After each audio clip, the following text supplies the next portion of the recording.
सपा सांसद जियाउर रहमान बर्क के घर पर योगी प्रशासन ने बुलडोजर चला दिया है। सांसद पर अब तक 24 घंटे में ये 5वीं कार्रवाई है। इससे पहले बिजली विभाग ने छापेमारी की, सांसद बर्क पर बिजली चोरी की एफआईआर दर्ज कराई, फिर उनके पिता पर अफसरों को धमकाने का केस दर्ज हुआ, घर का कनेक्शन काटा गया, अब उनके घर पर बुलडोजर चला दिया गया है। सांसद बर्क पर करोड़ों का जुर्माना भी लगा दिया गया है।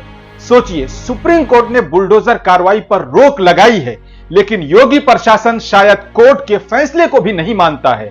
संभल में एक सांसद के साथ ऐसा हो रहा है तो सोचिए आम लोगों का क्या हाल होगा।